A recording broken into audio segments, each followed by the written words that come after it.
In this second deleted level, which is an extended sequence of the sewers in Seattle, this comes on the heels of where Ellie goes into a building and she survives an attack by stalkers and gets thrown out of a window and gets swept away by the current. And then we cut this section that used to be there in the final game.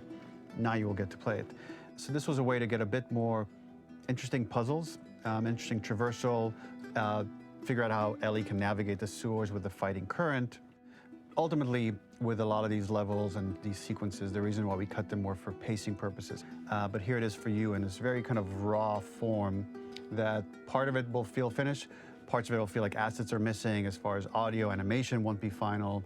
But it's a glimpse into what a game looks like when it's months away from finishing. Enjoy.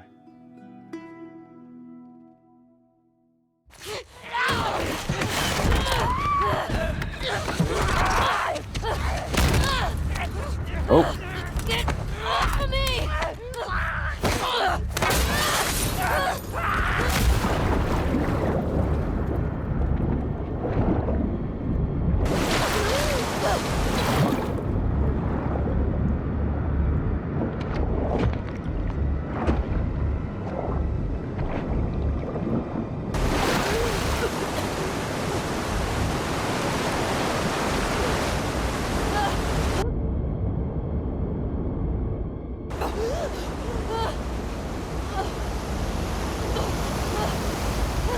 Oh.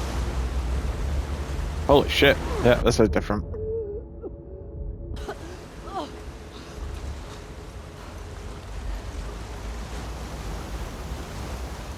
Okay. Okay. Oh.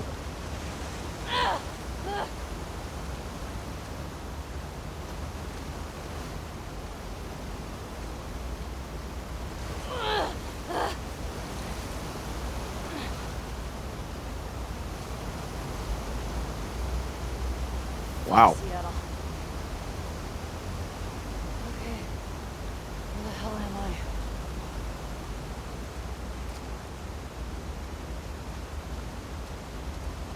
This level, internally known as Find Nora, was quite long in duration as we had to make Ellie traverse a far distance to the opposite side of downtown Seattle.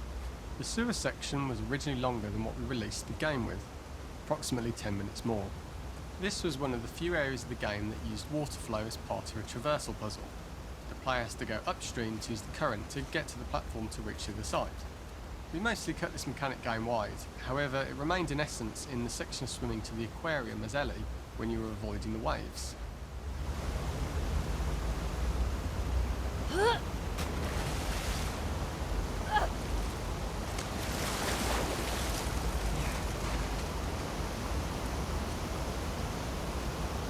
I wonder where the first thing is.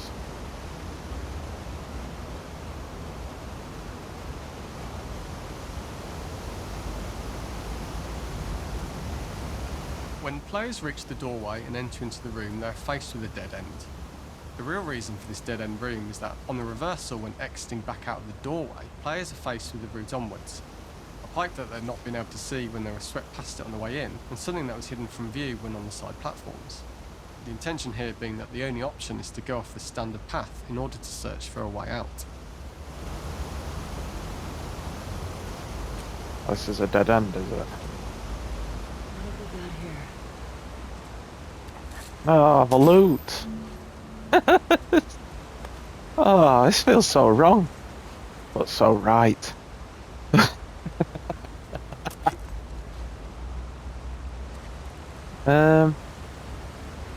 I'm guessing I do have to jump there, so I wanna check this out.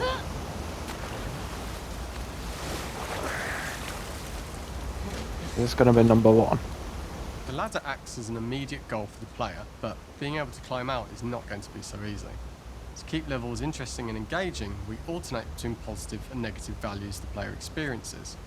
Here, it's a positive to have found a ladder, but then a negative to discover it's not the solution. But then another positive to identify the next short-term goal of the doorway. By alternating between these opposing values, we give players what they expect, but not how they expect it. fucking kidding me? Yeah.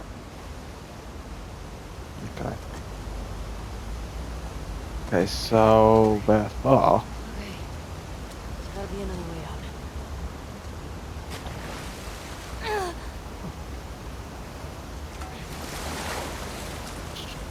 let's do this again.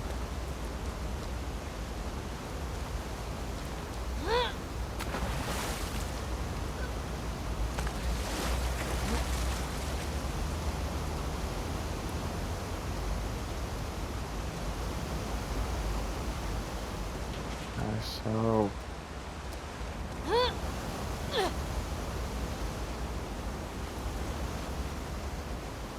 Get me the hell out of here.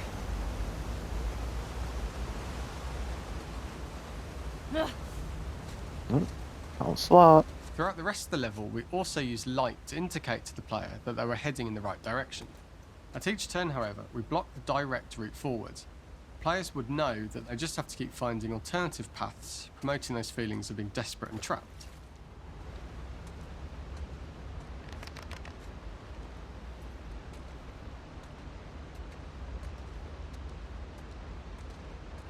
We slowly introduced the player to consider climbing into smaller pipes and crouching in these tight spaces.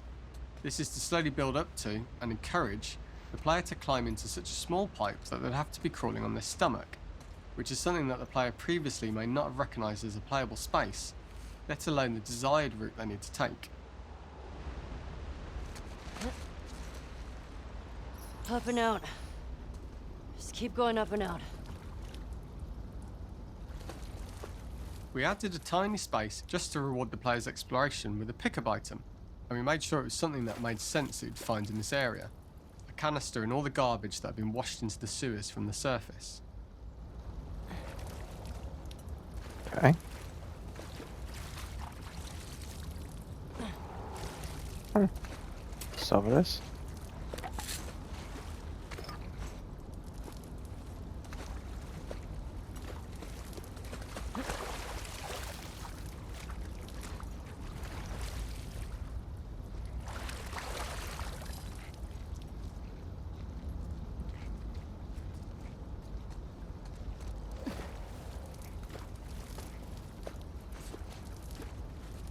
We loved the idea of making Ellie prone through a tiny dirty pipe in order to get out, as it was a great opportunity to use our prone mechanic. A unique camera setup was created to support crawling in these pipes, as the standard prone camera is much higher above the player.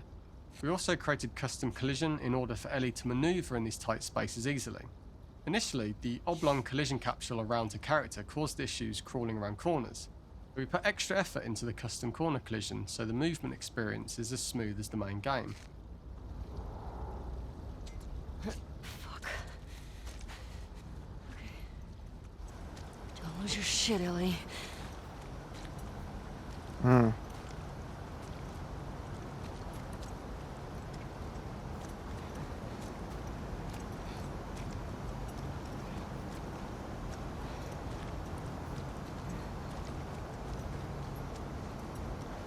This seems pretty cool to be fair.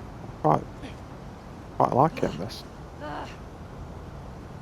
In order for the player to feel cramped, claustrophobic and desperate, we'd been enforcing the traversal mechanics that allow for a tight environment which promote these feelings. We introduced the use of the squeeze through so that we can keep the player feeling enclosed and tight, but without repeating the same geometry.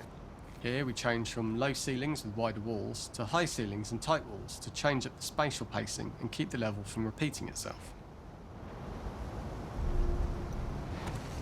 Squeeze.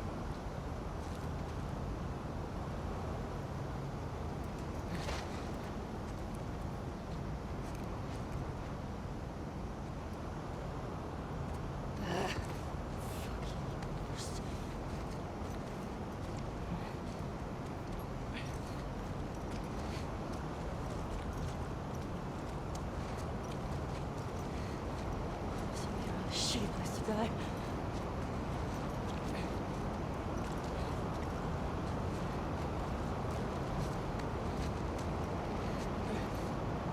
Originally, we had the waterline much higher here, so players had to swim through this tight tunnel. However, from watching user test feedback, it was occasionally causing people to discount the route entirely and turn back on themselves.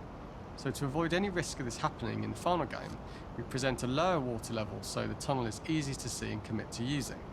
Although this isn't as impactful without the prone swim, it's the better decision as it means a smoother experience for the player with no backtracking frustration. Okay.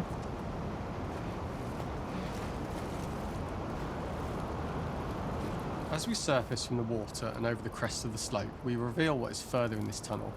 A clicker that has sprouted and the fungus has grown on the sides of the pipe. It was great to see people who user-tested this area becoming increasingly worried as we forced the player to squeeze past the fungus and inches away from the clicker's face, all the time not being sure whether the clicker might be alive or attack them. Although we aren't as cruel as to force a clicker attack in such close proximity, we do have a payoff for this moment. This clicker momentarily turned into Joel to show Ellie's PTSD from what happened to Joel at the start of the game. Ultimately, we decided to save this moment for the farm level, as it was more impactful there because it could become the centrepiece of that experience. Whereas in the sewers, we weren't able to make it as much of a narrative point and give it the breathing room and reaction time that it deserves, given the tight space. So is that going to be mass?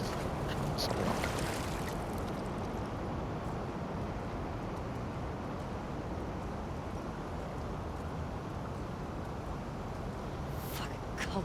We draw the player towards this pipe as it is seemingly the route out of the tight space. Fairly soon it is obvious that this path is blocked.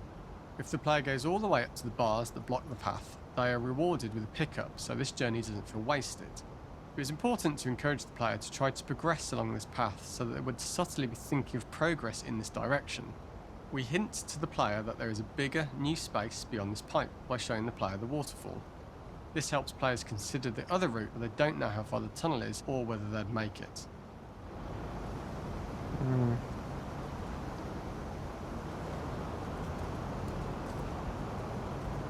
Yeah, I mean, I don't think we had to. I mean, unless it was just above the lost level, I don't think they had to put yellow around it. It does seem to be a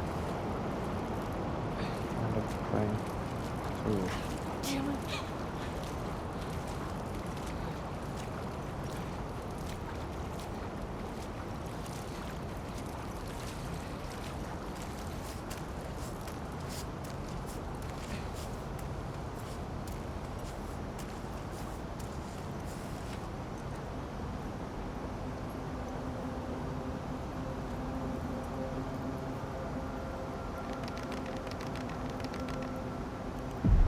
Oh.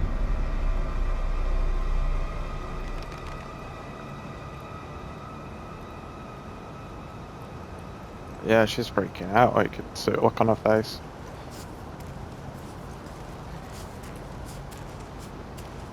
Oh shit!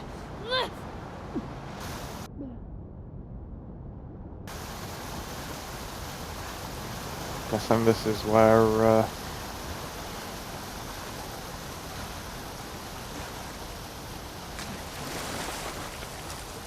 For the final section, we eventually opened you out into a wider area as you traverse through such tight spaces leading up to this. So changing the environmental pacing makes it begin to feel like we're coming to the end of Ellie's ordeal. An earlier iteration used the current that we'd shown at the start for a slightly tougher traversal puzzle to conclude the sewers. The ladder was clearly visible from most of the area, but the player was faced with a fast-flowing torrent of water they couldn't cross. If the player attempted to jump into the water, they were not able to swim across the ladder due to the water's speed. But instead, they had to traverse the pipe running along the top of the space in order to get across the water. Huh? Oh, look at that. Okay, I'm guessing. Oh no. Okay.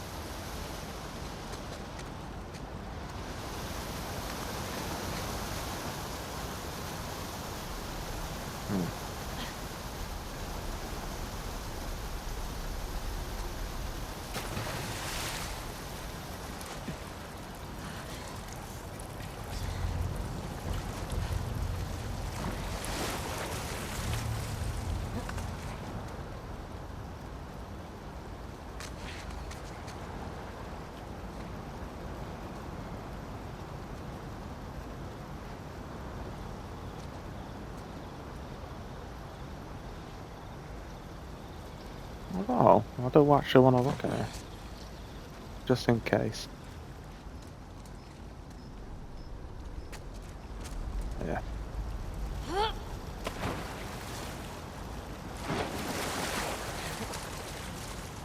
Okay. Guess we're coming to the back end. Using this pipe was retained in the iteration we shipped with, as it's the last of the extreme methods Ellie has to undergo in order to escape the sewers, and what she will go through in her pursuit of revenge. Yeah, this does look familiar.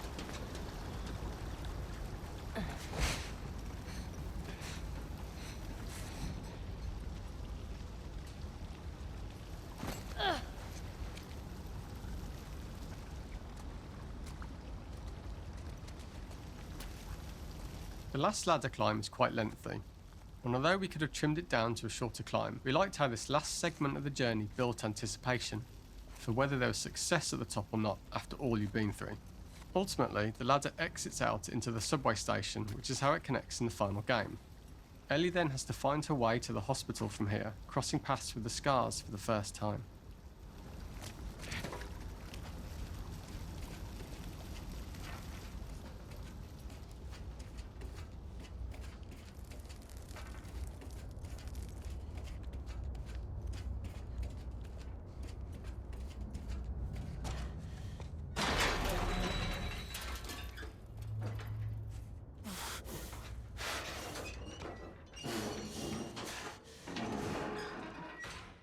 Cool.